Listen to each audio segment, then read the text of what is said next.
CrPC की धारा 82 से जुड़े माननीय सुप्रीम कोर्ट के प्रमुख निर्णयों में यह स्पष्ट किया गया है कि धारा 82 का उद्देश्य अभियुक्त की उपस्थिति सुनिश्चित करना है और प्रोस्क्रिप्शन होने के बावजूद अगर मूल अपराध में अभियुक्त को बरी कर दिया गया है या विवाद का निपटारा हो गया तो प्रोस्क्रिप्शन का दर्जा और उससे जुड़े अपराध जैसे आईपीसी की धारा 174A के तहत मुकदमा रद्द किए जा सकते हैं। सुप्रीम कोर्ट का प्रमुख निर्णय 2025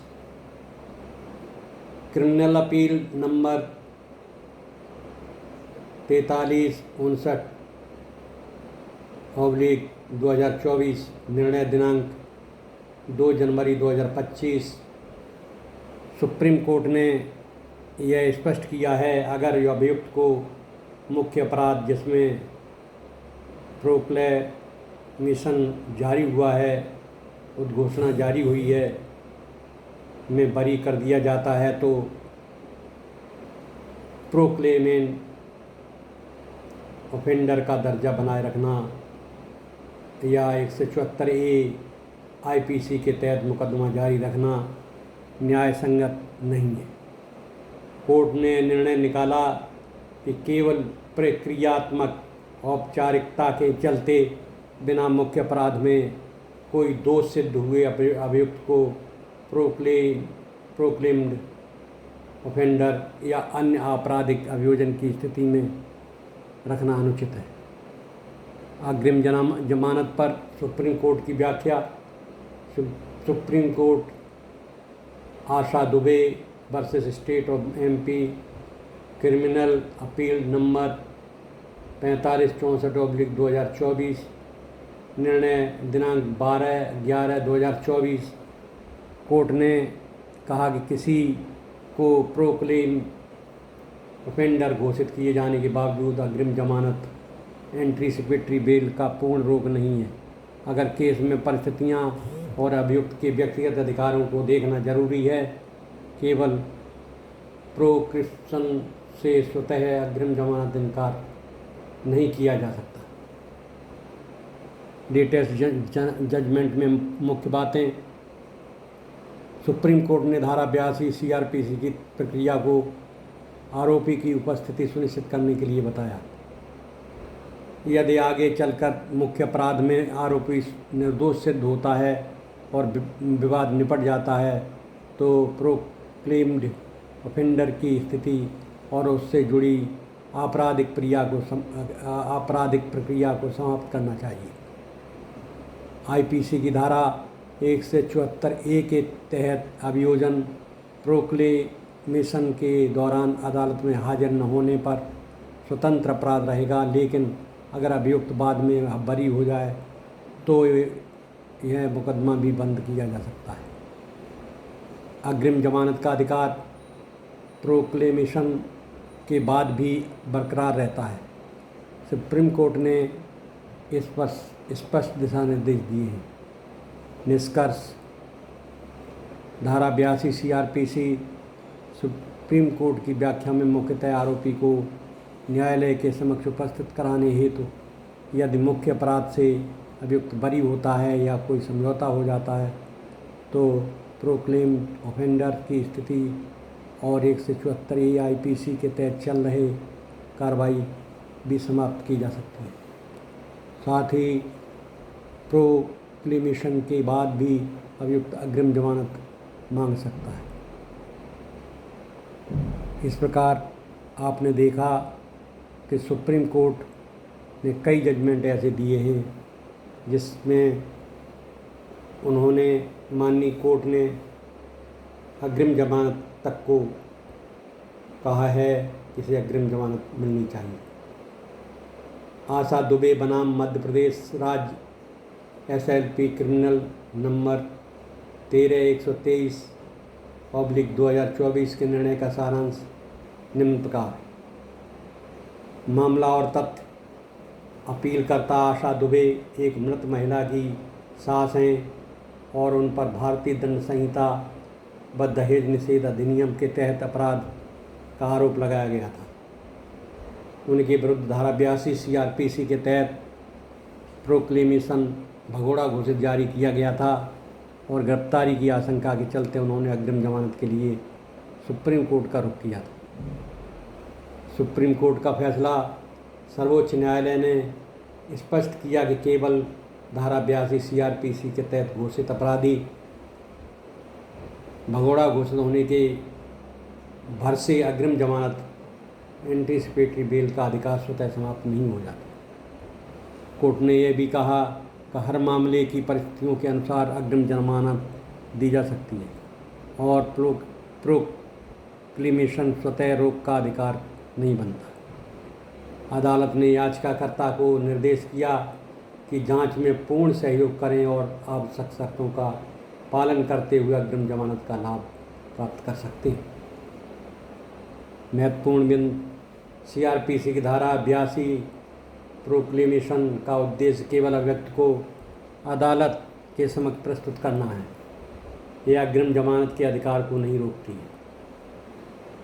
कोर्ट ने अभियुक्तों के अधिकारों और व्यक्तिगत स्वतंत्रता की रक्षा करते हुए प्रक्रिया के दुरुपयोग की संभावना पर भी टिप्पणी की। निष्कर्ष, अधिकारियों को CRPC धारा 82 के तहत प्रोक्लेमेशन जारी होने के बावजूद अभियुक्त को अग्रिम जमानत मांगने का अधिकार बना रहता है, बशर्ते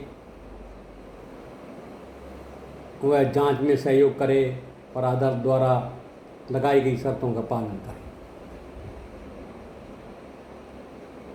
इस प्रकार आपने देखा कि कई केस ऐसे हैं जो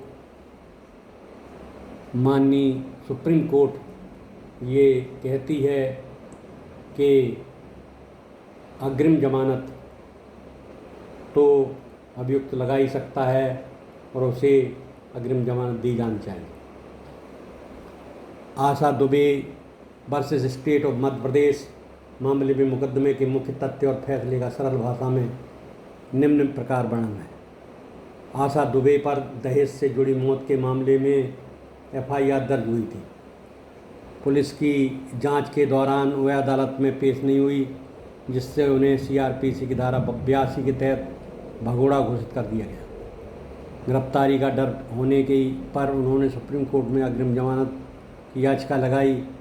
फैसले की मुख्य बात है, सुप्रीम कोर्ट ने कहा कि सिर्फ भगोड़ा घोषित हो जाने पर अग्रिम जमानत के अधिकार को रोक नहीं सकती।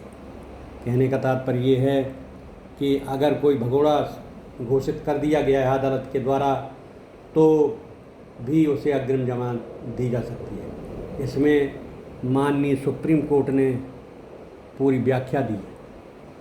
अदालत ने माना कि अगर कोई व्यक्ति अदालत के सामने पेश होने में असफल रहता है और प्रोक्लेमेशन जारी हो जाता है तो भी हर केस की अपनी परिस्थितियाँ देखी जाती हैं।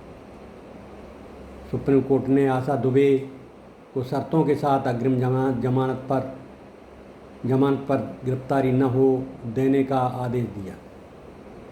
साथ ही उन्होंने जांच में सहयोग करने और संबंधित पुलिस ऑब्लिग अदालत में उपस्थिति दर्ज कराने की शर्तें लगाईं।